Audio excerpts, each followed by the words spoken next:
truth is the most convincing story that maps onto reality, and that's why the central narrative is falling apart. Right now in the United States, people should not be walking around with masks. We must see the central narrative for the fiction that it is. We are Americans. While elections are sometimes messy, this was a secure election. The founders began the fight for human liberty and self-governance, and it's up to us to finish the job.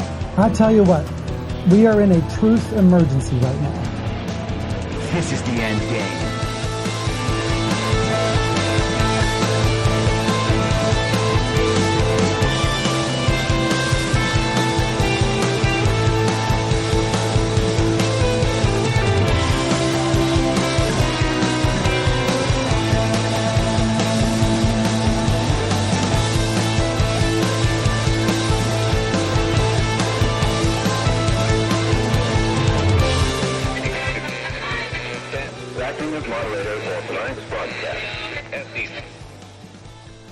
It's Friday, September 29th, 2023, the 982nd day of dystopia. I'm your moderator, Chris Paul. Let's be reasonable. A warm welcome and hello to all of you listening to the podcast on the day of its release. The only way to do that is by becoming a paid subscriber at imyourmoderator.substack.com. You can do so for as little as $50 a year or $5 a month. And in doing so, you will be supporting me, the work I do, and this show as it expands. And if you can't, or you simply don't want to, continue listening to the podcast for free on a wide variety of podcast platforms. And of course, Rumble, all I ask is that you share it with your friends. You can find the links to the podcast, the writing, the social media, and the merch site by visiting linktree.com/I'mYourModerator. So yesterday we talked about the fake GOP primary debates, and I explained at long length exactly what was fake about them and how many elements of the process intersecting these fake GOP primary debates are themselves fake, making it impossible for the GOP primary debates to be considered real and to be analyzed the way people typically have analyzed politics for the last few decades now. And my point in all of that was to make it clear that the only thing we're witnessing, we're not witnessing a primary, we're not witnessing a primary debate, we're not going to be witnessing a primary election or a general election unless our election processes get fixed. What we are witnessing is a public display, a charade that is meant to communicate to us some reason, some way to believe that any one of those people, or anyone else for that matter, could defeat Donald Trump in a primary for the GOP nomination. Is it believable? Is there any chance of it being believable that someone might defeat Donald Trump for the GOP nomination for president? And then we will move on to a general election phase where they try to supply a believable story about how someone, Joe Biden most likely, might be able to defeat Donald Trump, that the American people might actually vote for that person rather than Donald Trump. What we are witnessing is a public display meant to convince us that it is possible someone could defeat Trump at either one of those stages. Now, I think most people understand this dynamic on some level, and most people believe that the news is fake, either in part or in full. But a lot of people don't think about what it means that the news is fake and what that means about what we are witnessing. Why is the news fake? What are they trying to do with fake news? They are trying to convince us that something is true about the world because otherwise we would never believe that thing. There is not information we could draw from the real world that would lead us to believe the conclusions required for their agenda to continue advancing. So fake news exists to convince us of things that simply are not true. And they will create events in the world and relay an intended meaning for us to then assume in order to get us to go along with their desired agenda. They are attempting to propagandize us. They are attempting to lead us into a false reality. And once our entire understanding of existence has been completely and totally inverted, we will choose to do the things they want us to do. We will do them proactively, and we will convince others to do them. That is their perfect system. Then the propaganda is just there as window dressing to remind everybody, hey, you're on the right path.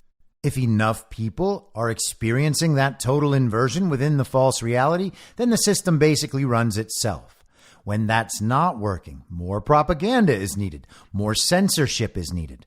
And all of this together should tell you pretty clearly that the regime actually does need the belief and consent of the people in order to move forward. And there are spiritual explanations for this that get into Satanism and all sorts of other things, like they are asking for consent. They are telling us what they are going to do so that when we do not say no, they are allowed to move forward with our permission. That makes us complicit in their evil.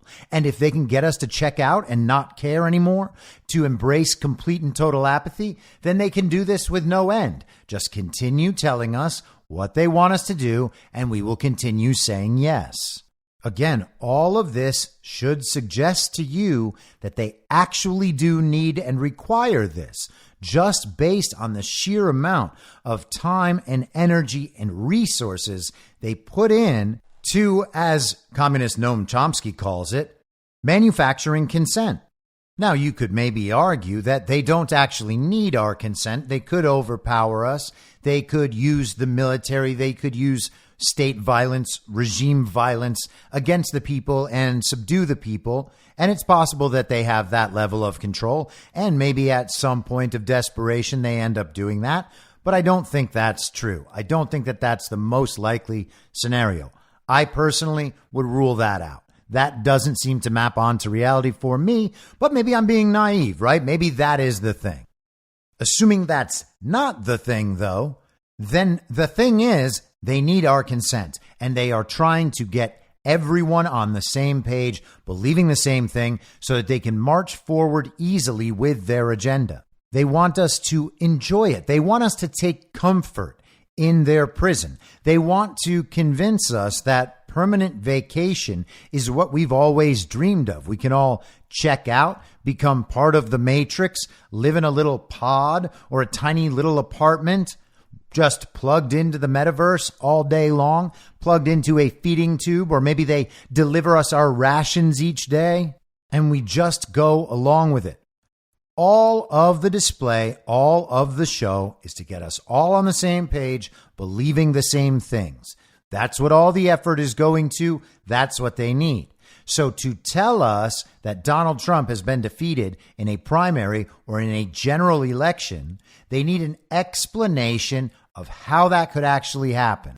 I mentioned yesterday that the excuses in 2020 were that there was mail-in balloting, which allowed the turnout to increase by so much, even in the middle of a deadly pandemic, and that everybody hates Donald Trump, even though his vote total went up 20% between 2016 and 2020. So there were pretty clearly millions of people, more than 10 million people, who not only didn't hate him, they actually liked him more than they liked him 4 years ago after seeing him be president.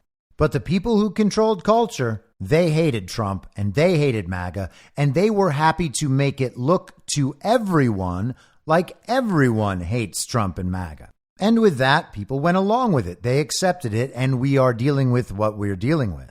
That's not going to work this time around, and they are trying to figure out someone who can provide a believable story. Well, Jesse Waters of Fox News, after the debate the other night, ran a poll on X, formerly Twitter, and he asked simply, who won the debate? And he put up 4 choices: DeSantis, Haley, Ramaswamy, Trump. Here are the final results after nearly 77,000 votes. Now, this is not a scientific poll, as if that's a real thing, as if the word scientific means the poll is somehow accurate. And yes, I know it means that it comports to certain statistical guidelines. I understand what it means. Thank you very much. Here are the results. Nikki Haley, 4.3%. Vivek Ramaswamy, 12%. Ron DeSantis, 16.2%. And this is the X platform where Ron DeSantis has a very, very strong online presence. So Ron DeSantis, just right there, 16.2%. That is less than Vivek's 12 and Nikki Haley's 4.3 together. That's 16.3 to 16.2. So even with the other four candidates excluded from this poll, Ron does not have 50% of the non-Trump vote. Guess how much Donald Trump has? 67.5%. That is a 4-to-1 advantage on Ron. Ron DeSantis, according to these 77,000 users on the X platform, make of that what you will, but it's Jesse Waters. It's not like it's some MAGA superstar. It's a Fox News host. It's probably a decent summary of what Republican voters think about the debate. And by the way, Democrats jumping into this poll are not voting for Donald Trump and trying to make Donald Trump look good. So if there's outside interference, it's very unlikely that those outside people are voting for Donald Trump here. Donald Trump is winning debates he's not part of. And Ron DeSantis is losing these debates not only to the other people on stage, but to a man that's not there. And now they're trying to tell us that if Trump was there, Ron would actually win. In fact, Ron would do so much better at the guy who's absolutely destroying him if they were just face to face. So I wanted to tag that on there. And I also wanted to read the statement from Trump's campaign senior advisor, Chris LaCivita. This is from Wednesday night. Tonight's GOP debate was as boring and inconsequential as the first debate, and nothing that was said will change the dynamics of the primary contest being dominated by President Trump. President Trump has a 40 or 50-point lead in the primary election and a 10-point lead over Joe Biden in the general election, and it's clear that President Trump alone can defeat Biden. The RNC should immediately put an end to any further primary debates so we can train our fire on crooked Joe Biden and quit wasting time and money that could be going to evicting Biden from the White House. What we are seeing here is the mass public support for Donald Trump growing. This is the consent of the American people being shown to the American people so that we can once again have a government that operates with the consent of the governed. It is going to be clear before Trump's public return is acknowledged that the country is fully behind it. Once it becomes clear that the public would not only accept a return of Donald Trump, but wants a return of Donald Trump, to the point where it is 50% or 60% or 70%, which I believe it will be. I believe it already is, but I believe that will be very clear to everybody when people understand that our elections are stolen and they begin to understand the extent of corruption and the international criminal organization, this global mafia, this global communist regime that has infiltrated and taken over our country. When the people of this nation are demanding a return of Donald Trump and everyone is aware of it, they're not just going to be able to steal an election for Joe Biden and convince anybody that that's really true.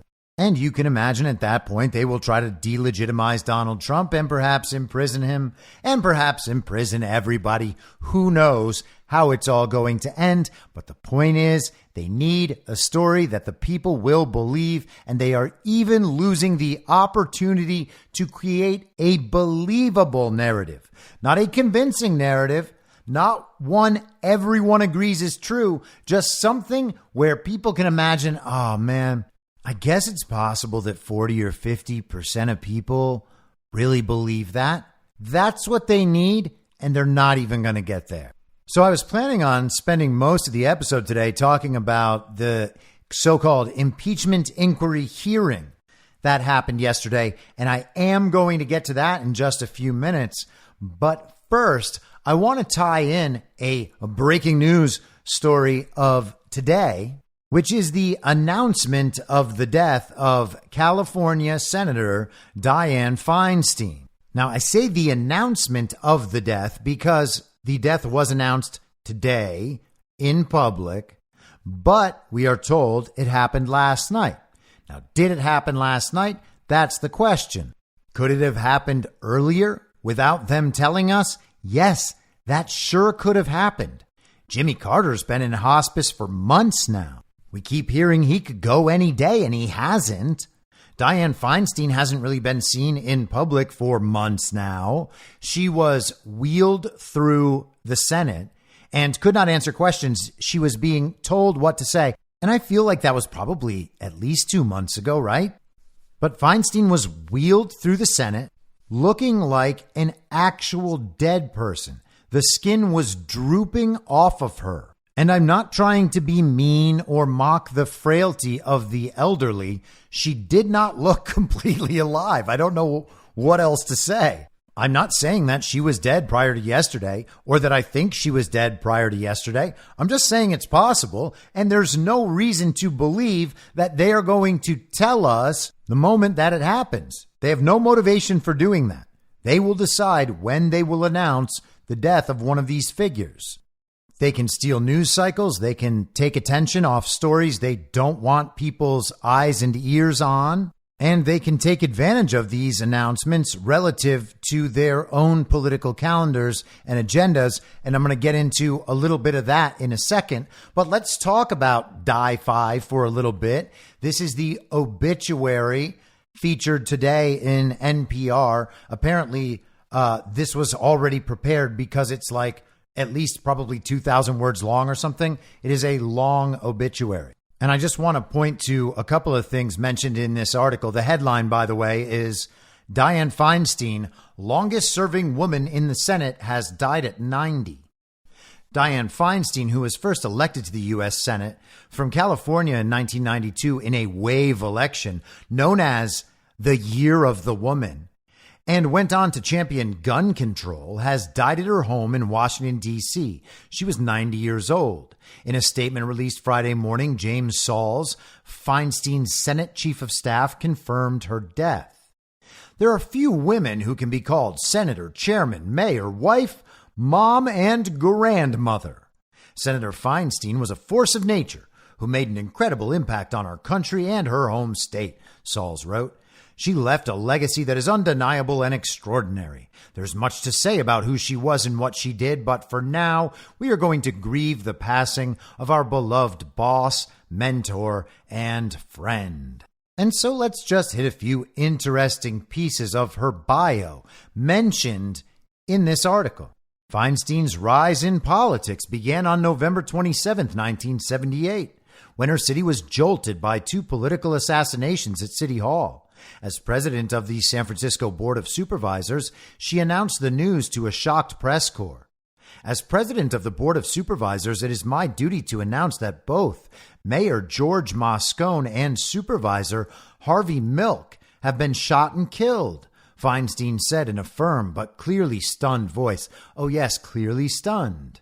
Feinstein went on to become interim mayor and went on to win election and later re-election, serving as mayor until 1988. So this is the closest thing I have ever heard to a Sarah Silverman joke. The Sarah Silverman joke is, when life gives you AIDS, make lemonades. And life does give you AIDS. That was the Sarah Silverman joke, and this is pretty much just like that. It's basically as close as you can come in real life. A gay activist whose history was totally revised in a biopic featuring obvious intelligence asset Sean Penn, who just happens to fly around the world meeting Volodymyr Zelensky and Hugo Chavez and El Chapo. That gay activist was assassinated, and so was the mayor, and DiFi became mayor for 10 glorious years. That is life giving you lemons and giving you AIDS and making lemonades. So congratulations, Dianne Feinstein, for your intersection with these assassinations and how fortunate it became for you. Former San Francisco Mayor Willie Brown, a longtime political ally of hers, and Kamala Harris's sexual mentor, said Feinstein's handling of the assassinations crisis cemented her reputation. It was a dramatic demonstration of how, in the face of total and complete disaster, somebody could stand up to settle the ship. After the City Hall assassinations, Mayor Feinstein signed a local gun control ordinance angering a fringe gun rights organization called the White Panthers. Collaborating with groups unhappy with the mayor's pro-growth, pro-business, and other moderate policies, the White Panthers managed to collect enough signatures to place a recall of Feinstein on the ballot in 1983. The recall failed, catapulting Feinstein into easy re-election later that year. Oh, it's just like Gavin. The article claims that Dianne Feinstein governed from the center. In 1984, San Francisco hosted the Democratic National Convention. Feinstein landed on the cover of Time magazine and made the shortlist to be presidential nominee Walter Mondale's running mate. By then, the AIDS epidemic was ravaging her city. The federal government under President Ronald Reagan mostly ignored it. A young physician at San Francisco General Hospital, Paul Volberding, often briefed Mayor Feinstein on what was needed to fight the disease.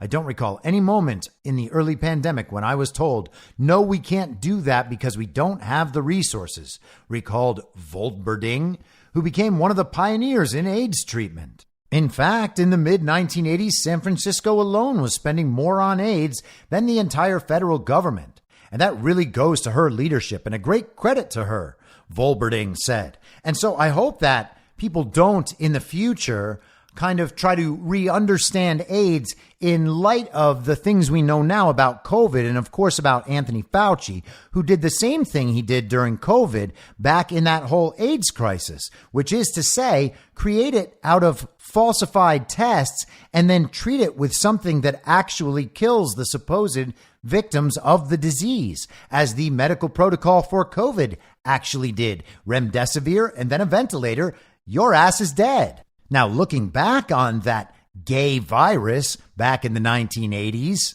and thinking about that horrifying epidemic on some level being faked in the same ways that COVID was faked, that really begins to take on the look of a genocide of the gay population. And you might think, well, why would Democrats and the science be committing genocide against the gays? They love the gays. They talk about LGBTQIA+++ and eventually pedophiles' agendas all the time. They love the gays. And then you remember, hey, they say they love the blacks too, but what was that Tuskegee syphilis thing about? And how come COVID was said to kill more black people if it was engineered in a lab? And how come black people were first on the list to receive the toxic experimental substance that can't protect them from a disease that can't kill them in 2021? It's almost like blacks and gays are just accessories that the regime uses in order to create believable stories to get the public to go along with whatever they're told. How did that state go Democrat? Oh, well, it's because they have these massive populations in the urban centers. Oh, okay, well, so why did they all vote Democrat? Oh, you know, it's because of all of the blacks and other minorities down there in the urban centers. They vote 95% Democrat, and they do have all those kids, at least when we're not able to abort them. And that's how all these states have gone Democrat. Remember how Joe Biden outperformed Barack Obama among black Americans in the 4 urban environments necessary for Joe Biden to have won those 4 swing states? Yup, that was all because of urban blacks who just love the Democrat Party so much, even though the Democrat Party does such terrible things to them. They can't figure it out. You know, black people. Is it really a stretch to parse what the central narrative on black Americans the way I just did? I don't think so. I think that is a pretty accurate interpretation of what they're telling us. And is it me making those factual claims sound bad? Or is it the factual claims that are actually bad and their whole narrative is about making that set of truly awful claims sound good? And speaking of the mistreatment of black Americans by the party of the Klan, the article immediately goes to how the Clarence Thomas sexual harassment hearings elevated Dianne Feinstein. NPR writes, Feinstein used those widely criticized hearings as a springboard to the U.S. Senate. Many people took a look at that all-male Judiciary Committee and frankly felt they badly botched the job, Feinstein said, campaigning in 1992. Her platform included writing a woman's right to an abortion into federal law. The Congress must pass it and the president must sign it. And if he vetoes it, we must override that veto, she said. Feinstein won the Senate seat, making history as part of the so-called Year of the Woman. In Washington, she advocated gun control, overcoming stiff odds to pass a federal ban on assault weapons in 1994. Later that year, she almost lost re-election. But she developed a reputation as a workhorse, someone who did her homework and wasn't afraid to rock the boat. What? And apparently, she was just so good at her job that she kept getting elected for 30 more years, even as an 85-year-old. And she got extremely wealthy over that time. Feinstein's net worth in 2018 was estimated around $88 million. In truth, it is probably much higher than that. Earlier this year, in April, it was announced that Dianne Feinstein's 36-acre, 5-bedroom Aspen vacation home sold for $25 million all by itself. But of course, Dianne Feinstein's wealth wasn't from political corruption, nor her 50-year career in politics and 30 years in the Senate. Of course not. It was because she married a billionaire, a financier who surely also got rich in ways that had nothing to do with exploiting Dianne Feinstein's political power or access. And her husband just so happened to be so politically tied in and dialed in that he ended up working on former President Barack Obama's Global Development Council. Oh, global development. Nothing will make you rich faster than that, except for maybe this. Rather than just explaining the whole thing, let's go immediately to the Snopes fact check. Won't even preface it with any claims. We will just read Snopes' fact check, and then whatever point of view you come away with at the end is just fine. This article exists to make sure you don't go around believing any conspiracy theories. So let's just read this article. I assume that it is totally competent at achieving its intended purpose, its desired outcome. By the end of this, we will not believe in any conspiracy theories. Snopes. Did Senator Dianne Feinstein employ a Chinese spy? Claim. One of Senator Dianne Feinstein's staffers in California was a spy who reported sensitive information to Chinese contacts. Rating? Unproven. Unproven, according to Snopes. So it's not true. It's not false. It's just unproven. There's not enough evidence here for us to believe it for sure, but we might believe it a little bit if we come out thinking that maybe she employed a Chinese spy. Well, I mean, what are you going to do? Snopes says it's unproven. So I guess that means it's sort of false. You're sort of a conspiracy theorist if you believe it. Now, this was written back in 2018, so it could be more proven now. Who knows? On July 27th, 2018, as part of a broader story about foreign espionage in Silicon Valley, Politico reported that a member of California Senator Dianne Feinstein's staff had been recruited by Chinese intelligence 5 years earlier, and that this staffer, quote, reported back to China about local politics, end quote. The article cited, quote, former intelligence officials in noting that former intelligence officials told me that Chinese intelligence once recruited a staff member at a California office of U.S. Senator Dianne Feinstein, and the source reported back to China about local politics.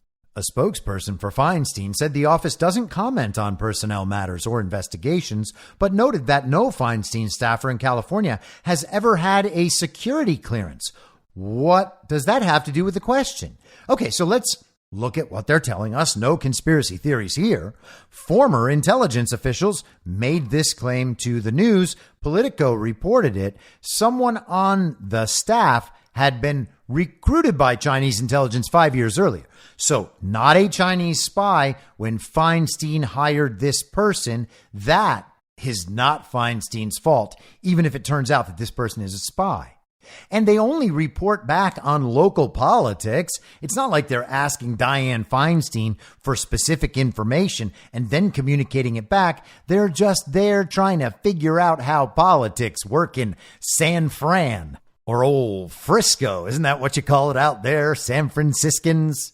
Oh, they're going to be so upset with me. And Chinese intelligence, they only recruited a staff member at a California office of Senator Feinstein. So it's like not even her main office. Feinstein probably never even sees this person. And the person never had a security clearance. So there's no way that they could have accessed any of Dianne Feinstein's super secure documents. And there's no way that Feinstein ever would have shared any secrets with this Chinese spy, who's not a spy, just a staffer recruited by Chinese intelligence. The staffer was not a Chinese spy when Dianne Feinstein hired the staffer. The staffer was recruited later and only reported about local politics, never had a security clearance. So even if this person was a Chinese spy, it's not Dianne Feinstein's fault, and there's no way you can say anything bad happened. The revelation was significant in part because Feinstein was chair of the powerful Senate Select Committee on Intelligence at the time. Well, I'll be damned. How does something like that happen? Shucks. I guess no one vetted Dianne Feinstein or any of the people around her when Dianne Feinstein was on the Senate Select Committee on Intelligence. That's just wild. According to the San Francisco Chronicle, the staff member in question served as Feinstein's driver and gopher in her Bay Area office and was a liaison to the local Asian American community. Well, so now these are some more details over and above that last thing we heard. We heard that person was just a staffer in Feinstein's office, but it turns out the staffer is Feinstein's driver and gopher. So Feinstein, when she's traveling around San Francisco, is traveling around San Francisco with this person. This person knows all the meetings this very powerful senator on the Senate Select Committee on Intelligence is going to, because this person, this Chinese spy, drives her to them. And this person liaises with the San Francisco Asian American community, which we know cannot be themselves Chinese spies. So this person just goes and talks on behalf of Senator Feinstein to these members of the Asian American community in San Francisco. And San Francisco is not where the Chinese Communist Party bases its infiltration into the United States. That just couldn't be the case. And quoting the San Francisco Chronicle, Snopes inserts this passage. Besides driving her around when she was in California, the staffer also served as gopher in her San Francisco office and as a liaison to the Asian American community, even attending Chinese consulate functions for the senator. Wow. What a staffer this person must be. Probably one employee of the month every single month. Dianne Feinstein's office has an employee of the month wall, and it is just pictures of this Chinese staffer over and over and over and over and over again on the wall for 20 years, employee of the month. Really incredible stuff. According to our source, the intrigue started years earlier when the staffer took a trip to Asia to visit relatives and was befriended by someone who continued to stay in touch with him on subsequent visits. That someone was connected with the People's Republic of China's Ministry of State Security. But how was the staffer supposed to know? And how was DiFi supposed to know? No one could ever expect them to know. He didn't even know what was happening, that he was being recruited, says our source. He just thought it was some friend. Shucks.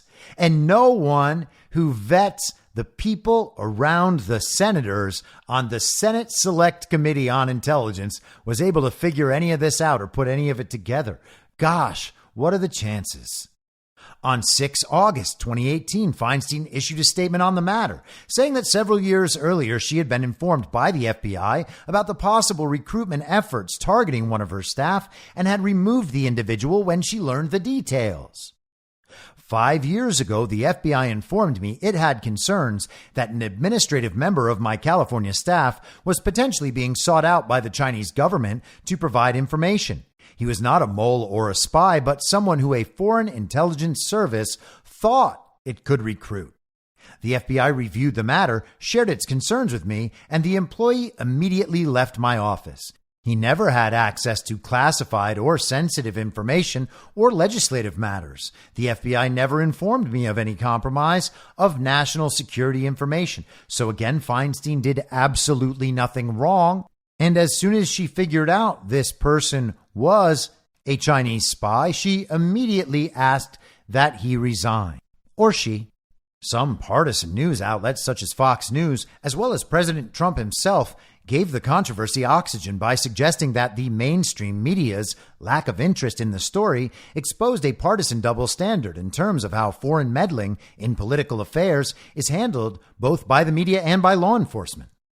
That argument holds that instead of providing Feinstein with a defensive briefing about the matter, the FBI should have opened an investigation into Feinstein, comparable to the current investigation involving President Trump and his campaign's political contacts with Russian operatives. This story has renewed questions among President Trump's allies about the Bureau's approach in 2016 to suspicions regarding his campaign aides' potential Russian ties. In one case, the FBI briefed Feinstein. In the other, the Bureau proceeded to use an informant and surveillance warrants to get information on Trump campaign figures. It is difficult to address the merits of this kind of argument based on what is publicly known about the case. The FBI has not commented on it, and according to Feinstein, no risk of the staff member in question's transferring sensitive material ever existed, as no one on the senator's California staff possessed security clearances necessary to have access to that kind of information in the first place, except, of course, for Dianne Feinstein, the senator on the Senate Select Committee on Intelligence, who was driving around with this person all over San Francisco, and this person was attending Chinese consulate meetings for her. While reporting on this topic vaguely suggested that the staff member, quote, reported back to China about local politics. Oh, yes, it is vague. It is uncertain whether this staff member ever provided the Chinese anything of value, or even whether efforts to recruit this individual were even successful. The FBI apparently concluded the driver hadn't revealed anything of substance. They interviewed him, and Dianne forced him to retire, and that was the end of it, says our source. So there it is, ladies and gentlemen. I have read to you the entirety of a Snopes fact check. Now it is impossible for you to have any conspiracy theories about this. Snopes has convinced us beyond a shadow of a doubt that it is unproven. But of course, they actually didn't disprove anything there. They certainly did not disprove that this staffer was a Chinese spy. This staffer was definitely a Chinese spy and is clearly a Chinese spy. And if you think this is something other than a limited hangout, the mainstream media's reporting and all of these fact checks, if you think that is something other than a limited hangout, I don't know what to tell you. That is insane. They are admitting as little as possible because they cannot avoid the entire situation. And what they are admitting actually does confirm that this person is almost definitely a Chinese spy. This is the softest possible version of this story, and it is already more than enough to go on. We know that Chinese spies have infiltrated our corporations. We know they've infiltrated our academic community. We know they are stealing our technology, our patents, our research. We know that they have infiltrated our politics. The World Economic Forum brags about infiltrating our politics. To the extent that the Chinese Communist Party represents the evil twin faction in China as part of the global regime, all of that then becomes the same thing. And that is without mentioning the fact that Eric Swalwell was himself sleeping with a Chinese spy who was in his office. This is actually exactly how Chinese spies infiltrate our government. And it sure does happen a lot in California, doesn't it?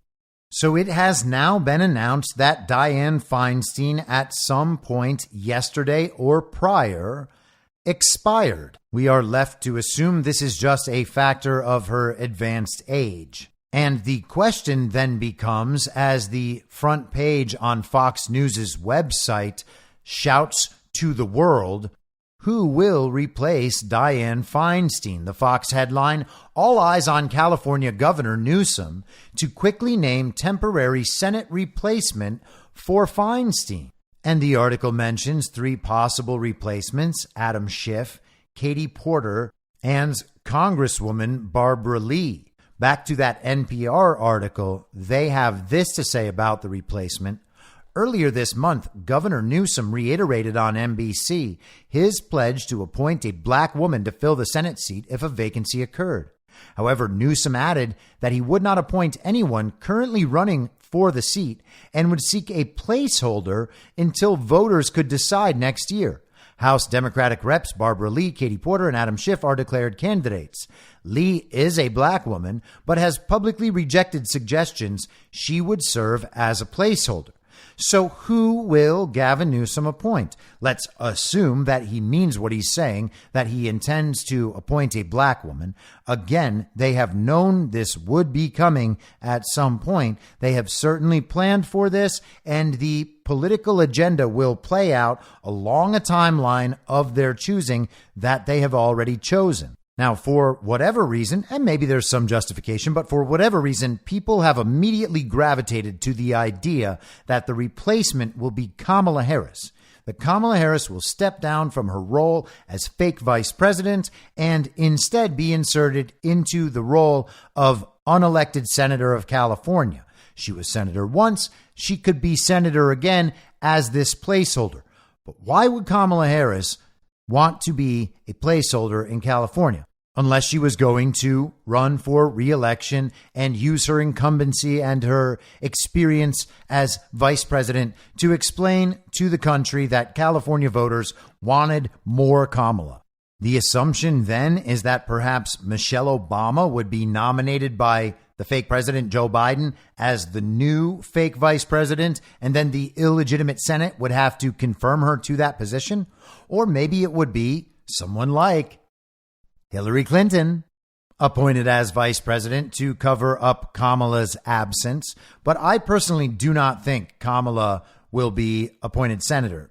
I think that perhaps Gavin will appoint Big Mike, Michelle Obama. And I'll tell you why I think this. The other day when I was talking about Robert Menendez and tweeting about it, someone responded that the Obamas had purchased property in New Jersey and that it was possible that they were expecting Phil Murphy to place Michelle Obama in that position as New Jersey senator when Menendez stepped down. But Menendez says he's not stepping down, and it's possible that the regime has understood and accepted that Menendez will not be stepping down. And so maybe now is when they use this Dianne Feinstein card. They announce to the world that Feinstein has expired, and then they have Gavin Newsom place Big Mike in a Senate seat in California. Have the Obamas bought property in California? I suspect that they must have. Now, I don't know that I'm right about any of this. This is just speculation because that's what we're doing. We're speculating on who will replace Dianne Feinstein as senator from California. Now, do they plan this stuff out in advance? Yes, of course they do. Do they know that someone has to be a quote unquote resident of a state in order to be appointed a senator? Yes, of course they do. If I am wrong about Big Mike being the choice, it will not be because the regime failed to anticipate that they would need to make a claim at least that they lived there. They have one of their surrogate daughters going to college at USC, if I'm not mistaken.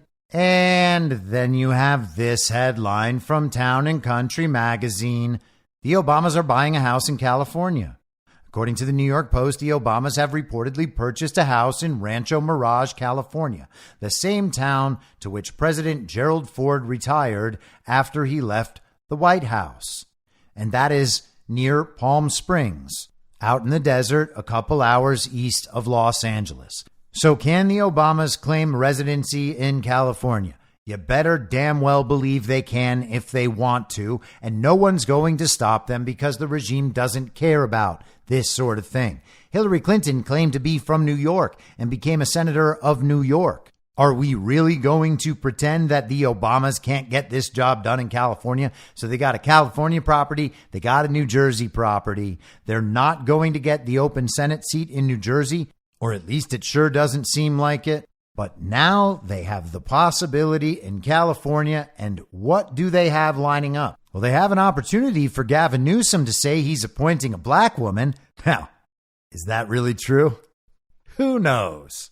But it counts for the general public, so he's nominating a black woman in Michelle Obama. He wants a placeholder until the voters can decide next year. The voters are going to decide in the place with millions and millions of inactive and ineligible voters on California's rolls. And they have drop boxes and universal mail-in that they put people on without those people's consent, including this guy right here. And they have the opportunity for you to just print your ballots out at home, and then you just throw them in one of Mark Zuckerberg's drop boxes, and boom, you call it an election. And sometimes it takes days or weeks to figure out who won. And sometimes you have Gavin Newsom's recall election, and you know that the governor who was just recalled is actually confirmed by a 2-1 margin before the election even ends. We don't need to count these votes. We know that California voters love Gavin Newsom, despite the fact that they collected thousands and thousands of signatures for his recall. But yes, California voters will certainly be the ones to decide who the California senator is in 2024. But until then, we need a black woman placeholder, or at least someone in there who claims to be a black woman. So then you've got Michelle Obama. You can elevate Michelle Obama, allow Michelle Obama to run as the California senator. Then maybe you drop Biden out, throw Michelle Obama in his place running for president next year. And then we can hear all the hopey-changey stuff and how Big Mike will reunify the United States of America. She has been the hope and the change we've all been waiting for. The first black woman president. And yes, it would be hilarious if the first black woman president was actually a black man. So many options. We just don't know what could happen. But I will say this. If Gavin were to appoint Kamala Harris as senator, and Kamala was going to step down saying that that's where she really belonged, etc., the Senate would have to confirm whoever would be nominated as vice president. And in the meantime, the succession after Joe Biden, assuming all of this is legitimate, and of course none of it is, the succession after Joe Biden would go to Speaker of the House, Kevin McCarthy. So I think it would be a very, very dangerous move to take Kamala out of that slot, because if no one gets confirmed as vice president on a short timeline, then you've got ancient Joe Biden. And if something happens to him, it goes to Kevin McCarthy. What about the 25th Amendment at that point? And hey, how about this? There may well be at some point over the next few months a motion to vacate the chair, which could potentially cost Kevin McCarthy his speakership. And in order to find a new Speaker of the House, Republicans might have to compromise with Democrats to put someone up. Maybe it's Kevin McCarthy or maybe someone else. But there also exists the possibility that another figure could end up inhabiting that position. And maybe that's Matt Gaetz or somebody who's already in the House, or maybe it's somebody else like Donald Trump. And wouldn't that be hilarious if Trump ended up as Speaker of the House after a motion to vacate while Kamala had already been shipped back to California and Joe Biden was sitting there as fake president with a Donald Trump Speaker of the House and no one in between. That would be a great time for the 25th Amendment to come back and bite Joe Biden. So just some fun with the speculation. Do I know that any of those things will happen? No, I absolutely don't. And neither does anybody else. So if somebody tells you that they know what's going to happen, that person's probably lying. So we have California, a state that is totally under the control of the global communist regime, a state whose politicians are totally enthralled to that global regime and to money coming directly out of communist China. And from that, let's segue to the demented, degenerate fake president who himself is fully compromised by the Chinese Communist Party and the first impeachment inquiry hearing about that corruption. Now, a lot of the reaction to that hearing yesterday was fairly disappointed, fairly negative, and that is probably well deserved if that hearing were real. And I know it's annoying when I do this, but you gotta start thinking about it in all of these scenarios. Is what we're being shown representative of a logical and coherent reality that is playing out in a real way in the real world, or are we being shown something that is meant to capture our attention and belief? And quite often, when you ask yourself that question, you will find out it is the second one. Now, it is worth analyzing the situation in both ways so that you are mentally prepared for how things might evolve in these situations. But if you want to think about what the future is going to actually be like in the real world, then you need to be interfacing with the version that best represents the real world. And that version is that thing's fake. And so I'm going to try to explain why I think so, and I'll try to do it in less than an hour and a half, which is usually about how long it takes me to explain that something is fake without people wanting to kill me. So we have an impeachment inquiry hearing. This is not any part of a formal impeachment. This is the part of the impeachment inquiry where we are just beginning to investigate the claims. This is a very early display of what evidence might lead the country and this Congress to the point where they would then consider and vote on undertaking actual impeachment proceedings. Now, I've said for quite a long time that Joe Biden should not be impeached. Joe Biden is not a legitimate president. The way to remove Joe Biden from the office of fake president is by removing him from the office on the basis of the fact that he isn't there legitimately in the first place. All that requires is mass public understanding that our elections are not legitimate and that there's no way to prove in the world that Joe Biden received 81 million real lawful American votes, or that the 2020 election was in any way certifiable in enough states that could have possibly produced that win for the fake president Joe Biden. When the country understands that and understands that our country has in fact been usurped on behalf of a global regime, they are not going to want Joe Biden to remain in that office, and they will not need to watch an impeachment proceeding about his son's laptop in order to want to get rid of him. Now, I think the people who don't understand that already are in a small and dwindling minority, but they nonetheless hold a good bit of cultural power, some actual power, a lot of wealth, and a lot of control over the public narrative. But at some point, many of those people are going to feel the way that we felt when we were waking up, and we are going to be mad at the people who betrayed us and want something done about it. And at that point, removing Joe Biden from the office of fake president, I doubt will be all that hard. If we were trying to remove him through impeachment, and we were trying to get the country on the side of the Republicans, yesterday would have in fact been an absolutely terrible move forward that might have damaged the process in its entirety and make it so that it could not move forward. That is how ineffective, generally speaking, the hearings were yesterday. Now, I'm not saying that no Republican congressman did a good job or had a good line of questioning. or that there were moments that did not make it clear that the Biden family was deeply involved in foreign corruption and Joe Biden was truly selling his office. We can believe that there were moments that effectively relayed all that messaging, but still the event overall was not our best foot forward. Democrats went out there and made their TV moments, and they made it about Donald Trump, and they made Joe Biden try to sound like the nicest man ever. And that didn't really work for them yesterday. But the point is, their mission was to claim to the country that there was no evidence of anything. They were going to say that no matter what. And they all did say that. There's no evidence linking Joe Biden to any of this. No evidence, no evidence, no evidence. We are 3 years into hearing the evidence of all of this stuff. We had the Johnson and Grassley report in the Senate in 2020. We had the release of the Biden laptop in 2020.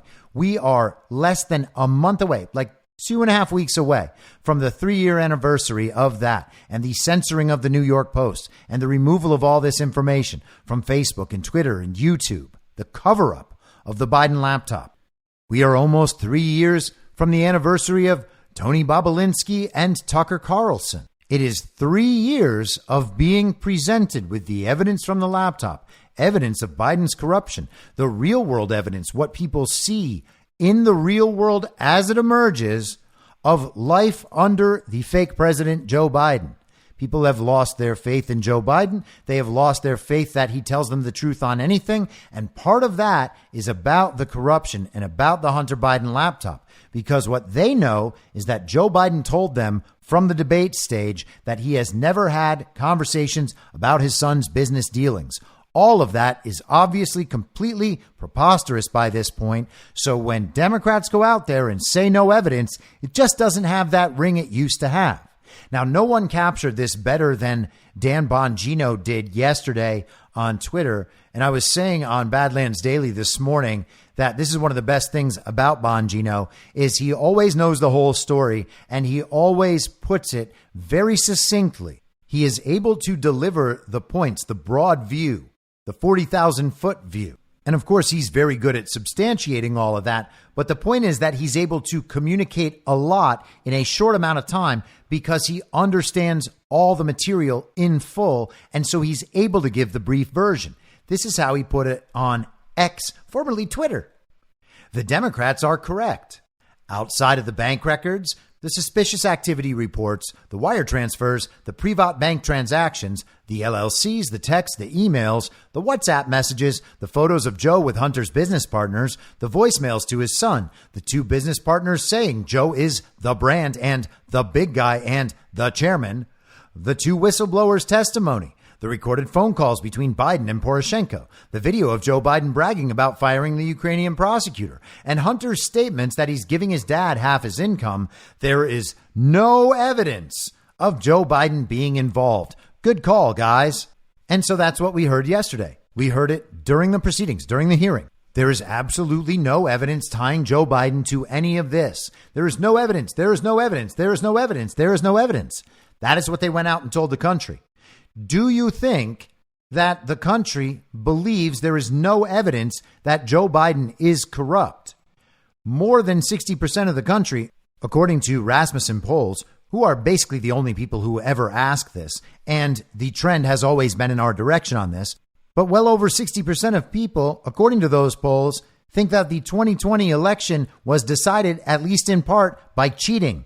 Do you really think that over 60% of the American public could hold a view like that and also think that Joe Biden's not corrupt? Well, no, that's not possible. If you believe that Joe Biden stole the election, you damn sure believe that the claims about Joe Biden's corruption are true. So we can be pretty sure that well over 60% of the country understands that Joe Biden is corrupt. And it turns out that even if you look in leftist rags over the last 50 years, you can find them complaining about Joe Biden's corruption and the crime bills he authored. It's not hard to find that Joe Biden was, in fact, mentored in politics for 3 decades by a Klan leader. Joe Biden made it impossible to declare bankruptcy on college loans. Joe Biden has been a servant of the corporations based in Delaware for decades. This is who Joe Biden is. The family business is political corruption. None of them have any skills at all, and they're worth tens, if not hundreds of millions of dollars. How is it possible? Well, you're selling political access, and nothing could possibly be more obvious. So when Democrats and the media are out there saying no evidence, no evidence, no evidence, does it convince people that there really is no evidence, or does it convince them that the media and the Democrats are lying? And I would suggest to you it's pretty obviously the second one. The more they do that, the worse it becomes. We see this pattern repeat with just about everything these days. Whatever they try comes right back at them and hits them so much harder than they could have ever hoped to hit their political opposition and their enemies. We are in a period of mass public awakening and mass public skepticism about all the claims being made by people the public understands to be liars. The people they understand have lied to them. They're not just going to believe Democrats in the media when they scream, no evidence, no evidence, no evidence. These same people have said, no evidence, no evidence, no evidence, about the harms of the COVID vaccines. Do people believe there's no evidence of that? Of course they don't. They say the same thing about election fraud. And we already know that more than 50% of the people believe that cheating affected the outcome of the 2020 election. So the no evidence claim and the big lie claim that Friar Cuck Jamie Raskin actually repeated in the hearing yesterday, he called all of it a big lie. Those claims fall on deaf ears now. The American public does not want to hear no evidence, no evidence, no evidence. But that is all they heard yesterday about a subject for which they know beyond doubt there is massive and overwhelming evidence. They are also aware of the evidence, even the ones who will not admit there is evidence or that the evidence constitutes evidence. They're still aware of the evidence. They are aware that evidence does exist despite their denials. And no matter how hard they deny that there is evidence, they don't want the important people, the people on TV, in the media, and Democrat politicians, the people who are able to communicate to the public. These people don't want those people yelling, no evidence, no evidence, no evidence. They want those people actually defeating the claims that are being made so that they can feel comfortable that the public will accept that this stuff's not evidence. But that's not what they got. What they got was those people in power with public influence saying no evidence, no evidence, no evidence to a public that knows there is evidence. That's not going to make people disbelieve the claims about the Bidens. It's going to further erode the trust people have in those who are telling them there is no evidence, the media and those powerful Democrats. It might be very annoying from our perspective to watch these hearings and to watch the coverage of these hearings and start the day thinking that some dramatic revelations are going to come out that are finally going to prove us correct, to our friends and our family members, the people who still won't wake up, the people who still think that we are crazy and conspiracy theorists. You want that one big piece of evidence that you can take to them and say, see, I told you, this is indisputable. Now you have to believe me and understand I'm not insane. Sorry, you didn't get that. If you're still putting those rugs under your own feet so that they can later be pulled out by someone else, you're crazy. You got to stop doing it. Everybody does it for a little while. I did it for a little while. Then I began to understand I'm never going to get that moment. The moment will come in another way if it comes at all, but I'm not going to sit around waiting for that moment. And if those people still think I'm crazy after 3 years, it's their problem. And it says something about our relationship. And we should heed those signals at this point if we haven't started doing it yet. But we can't expect that there is going to be that one moment with that one piece of information that you can finally take and say, hey, I'm not crazy. You have to believe me now. They're not going to believe you anyway. It's sad and unfortunate and frustrating, but it's time to accept what the thing actually is. If we are waiting for those moments, we will continually be disappointed. The choice is to stop waiting for those moments and understand that's not how it's going to work. But if you were watching yesterday with that in mind, you were certainly disappointed. Yesterday should not disappoint you.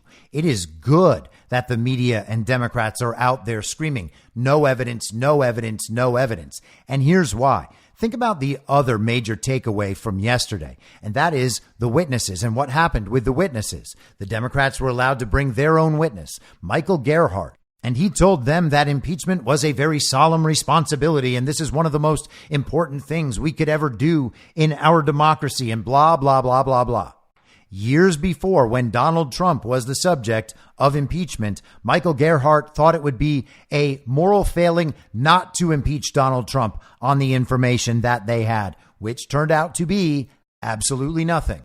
None of the witnesses yesterday had a major impact. Gerhardt was there to invalidate the entire proceeding. Jonathan Turley is just a guy in the middle. The Democrats tried to disqualify the Republican witnesses using personal claims and personal attacks. Much of that fell flat, but the truth is it doesn't matter. Impeachment is not the goal, as I have said countless times, as I have said since the beginning of Joe Biden's fake presidency. When everyone was calling for impeachment, at every point at which people have called for impeachment, I have said impeachment is not the way to handle a fake president. The fake president must be removed due to his illegitimacy, not through an impeachment that assumes he is a legitimate president.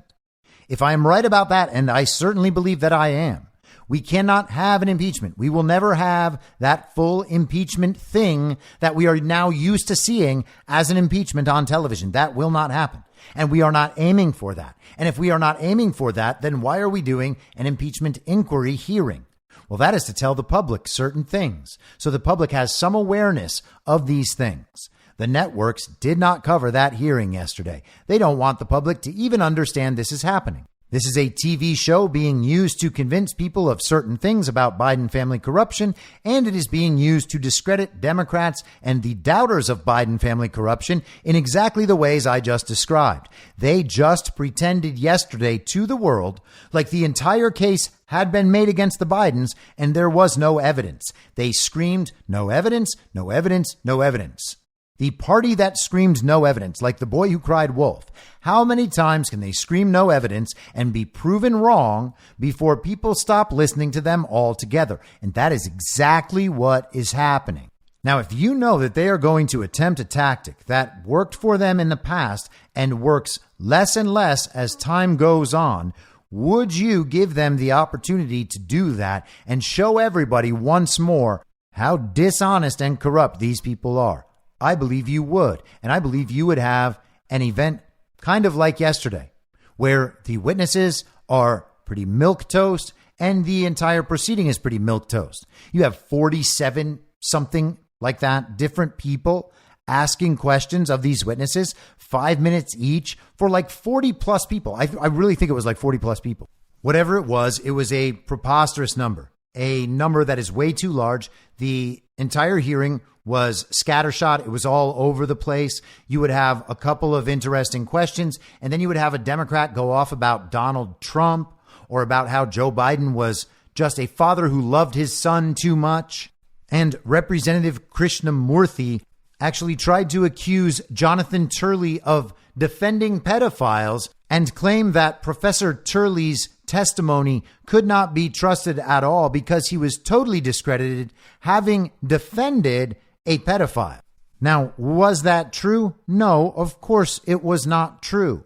Turley was making a legal argument in the abstract about the behavior of someone who also happened to be a pedophile. He was discussing legal theory. That is not the same as defending a pedophile, and it is certainly not the sort of thing that would discredit his testimony otherwise. Now, Jonathan Turley's testimony can be discredited in other ways, like, for instance, he doesn't know the material all that well.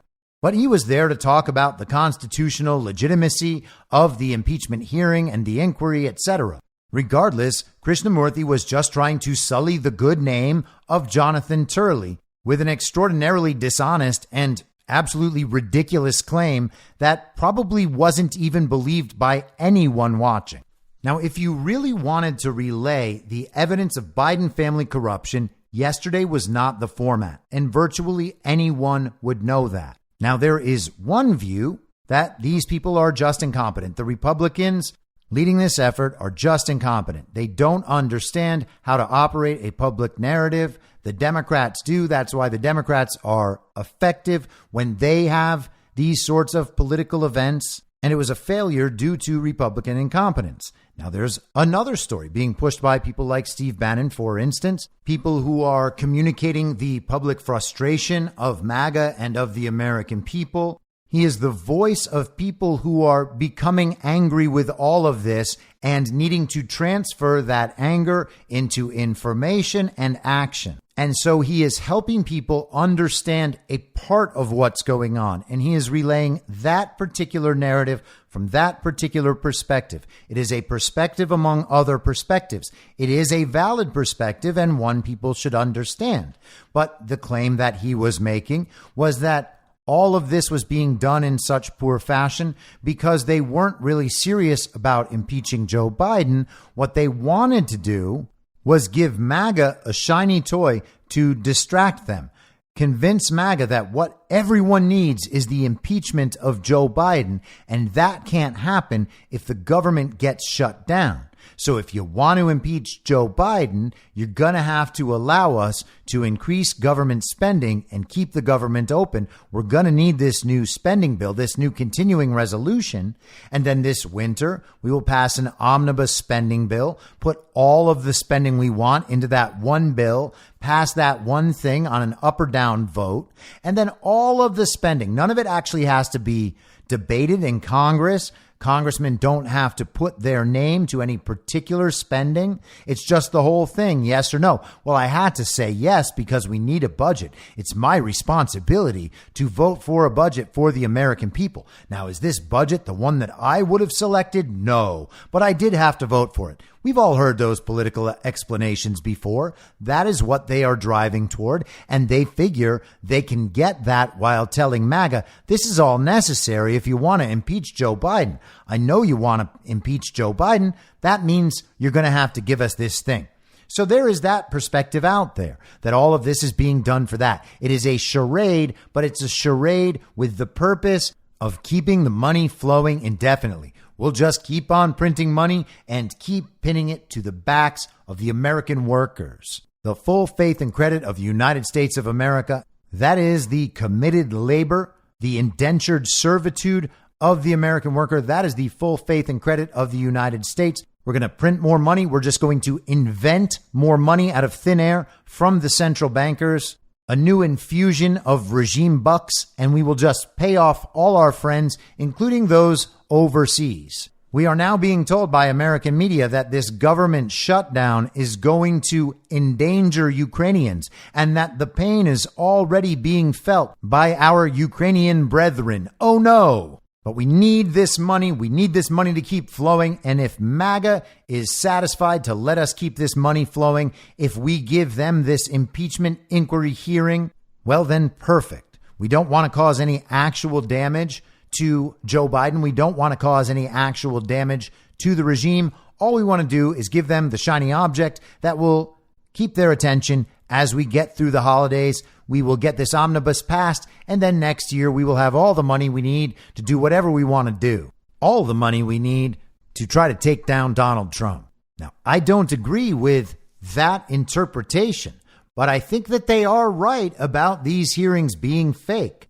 I just think that it's for another reason. I think that it's because they are forcing the Democrats and the media to expend all their ammo, all their no evidence claims, so that the American public understands there really is evidence. Why do they keep saying no evidence when there is evidence and they haven't even got all the evidence yet? Now, the evidence that's out there is overwhelming, and all you need to do is open the report on the Biden laptop by Marco Polo. It's all available online. Just type in here'shunter.com and it will take you to the Marco Polo website. But that's not all. They also have the suspicious activity reports from the banks. These are records of financial transactions. They have all the evidence that Bongino listed. All of that is available to the American public. Anyone who is not convinced by that much overwhelming evidence simply does not want to be convinced. They are in denial. They will remain in denial. We do not need those people on our side. There is no use expending your energy trying to convince them. The evidence is out there. If someone asks, where's the evidence? You simply say, it's everywhere. Go ahead and look at it. I'm not going to spend my time showing you evidence that is easily accessible to you. If you wanted to see the evidence, you would simply look for yourself.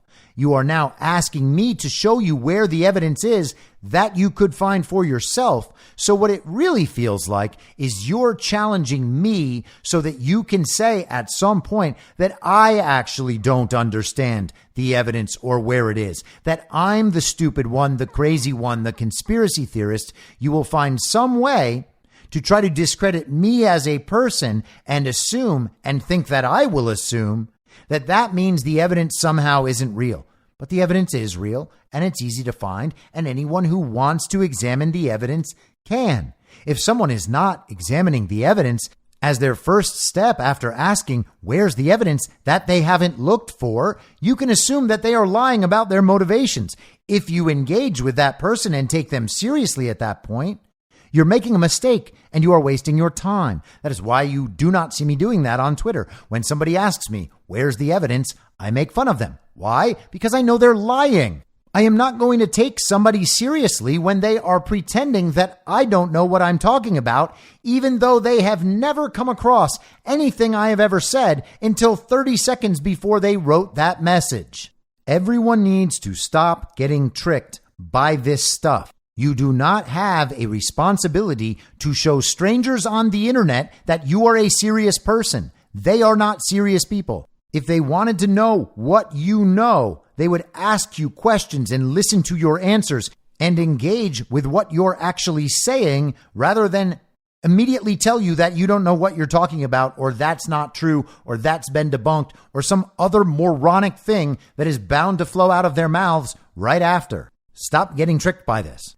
So if all of that display yesterday is not to distract MAGA with a shiny object while the money keeps flowing, and it's actually just to make the regime expend energy and resources saying no evidence, while they deteriorate the public's trust in them, what incentive would you have to believe my explanation as true? And I would suggest to you that it is the witnesses who were called.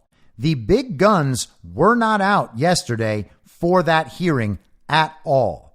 That hearing was not, therefore, meant to convince America beyond a shadow of a doubt that Joe Biden really is corrupt. They were not going to expend their big witnesses on that charade. That charade was there to watch the Democrats and the media lie to America, and America witnessed all of it. I know that not all of America is tuning into this, and certainly not all of them will take these things away after watching this. That is not my point.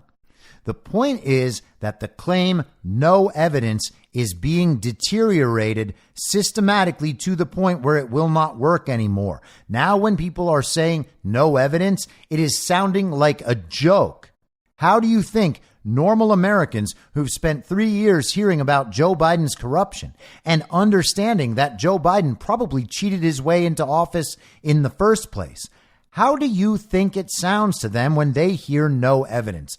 I would suggest that is now something that makes them laugh and reminds them how corrupt everything is, how corrupt the media is, how corrupt these politicians are. That is only a benefit to us. It cannot work indefinitely, and it is not working as well as it worked the last time, and that's true every other time they try it. Now, what happens when they finally get Garrett Ziegler in one of these hearings? Garrett is an absolute hammer. You have heard him on my show before. I have interviewed him on Badlands before. You can find that on Rumble. Look up Chris Paul, Garrett Ziegler, and we talked for over 3 hours. Garrett knows that information backwards and forwards. He knows every detail of every story. He even knows where most of it is in the report and can cite page numbers. That's how thoroughly his work was done by him. The kid is a savant. I swear he's a genius. His team went through all of this. He himself has testified. He has also worked with these members of Congress.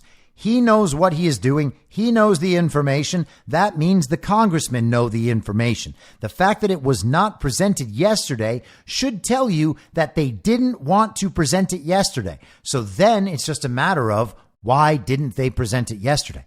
Now, Steve Bannon's conclusion may well be correct. Steve Bannon knows so much more about what's happening than I do. And he has been doing this stuff forever. He is a genius. He also often says things to taunt and intimidate the enemy, and he says things tongue in cheek, and he operates from different perspectives. And yesterday he was giving a very specific perspective of frustrated MAGA. And how bad could this be if the regime in the Republican Party is actually in control here?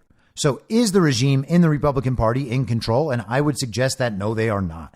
I would suggest that yesterday was for show. The effect was accomplished. And as all of that settles into the American public over the next few weeks, or maybe even a few months, as more Joe Biden information comes out, the claims of no evidence will fail more and more and more. And that will be true when it comes to election fraud and vaccine harms and everything else they've said no evidence about.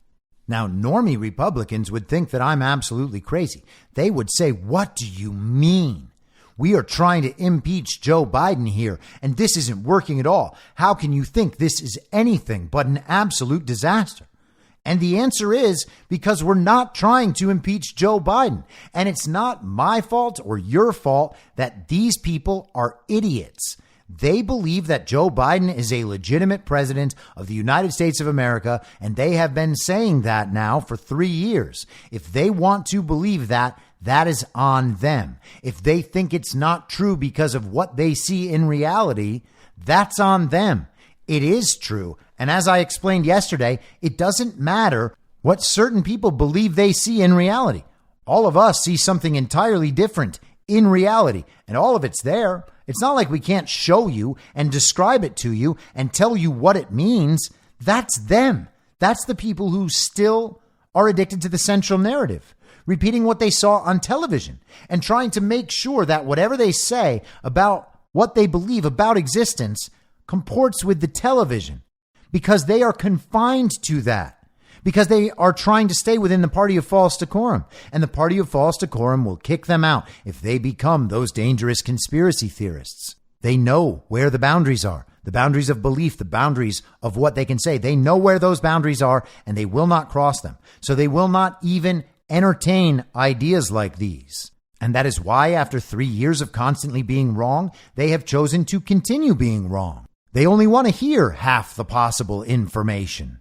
What would anyone expect the result to be? Of course it's that. If you get only half of the information, the chances of you making good decisions are not nearly as high as those who get all the information. It's hard to even think of anything that could be more obvious than that. Now, let me clarify. I don't mean all of the information possible. I mean the most available information. Like you have allowed all of the information that could possibly be available to you to come in and just exist as information among other information for your consideration. You have not intentionally blocked out information that you could have received.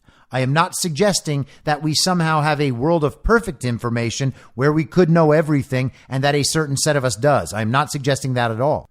But if you are intentionally blocking out something like half the information because you think that it is conspiratorial, or that the people communicating it can't be trusted, then you're not considering all the ideas. So the likelihood of you reaching the right answer is diminished in incredible ways, and they will still allow that to happen.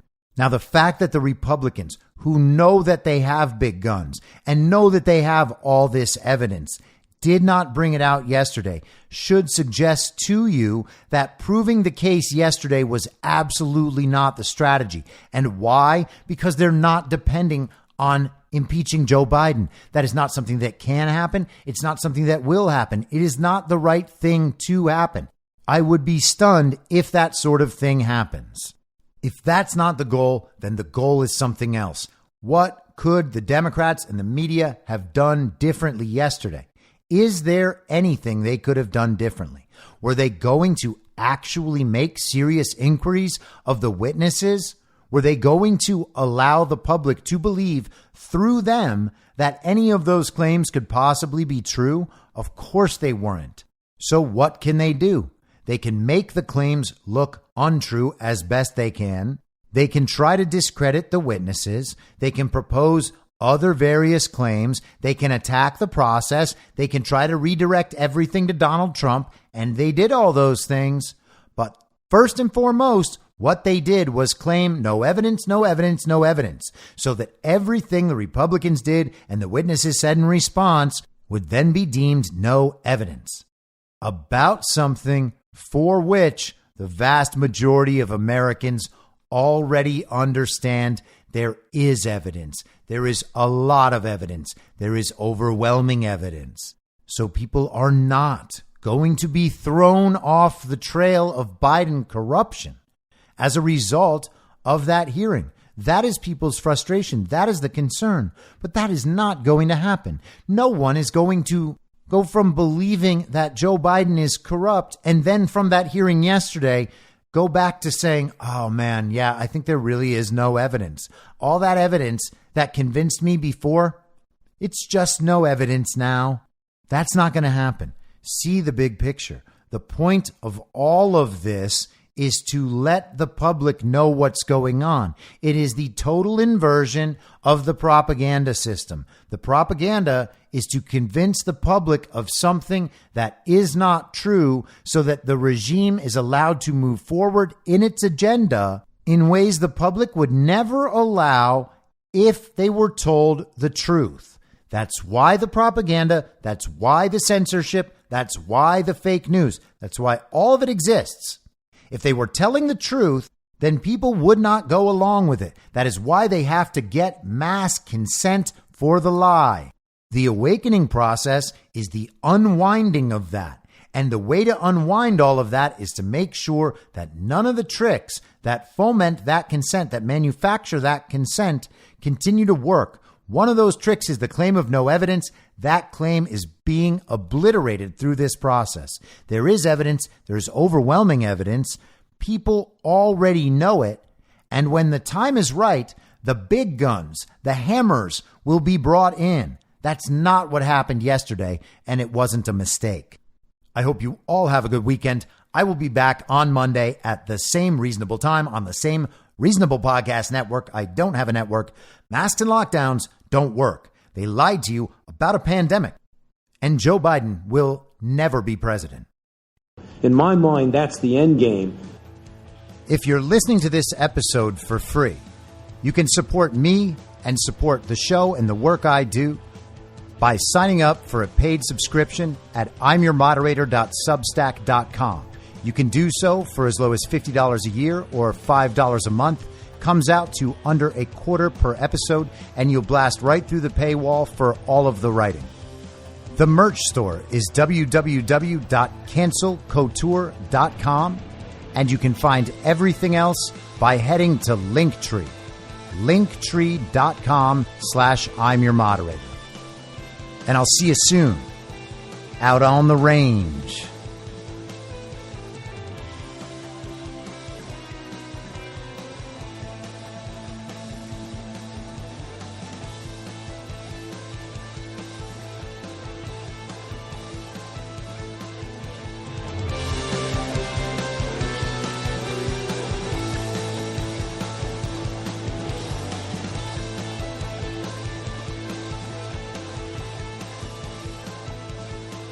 It's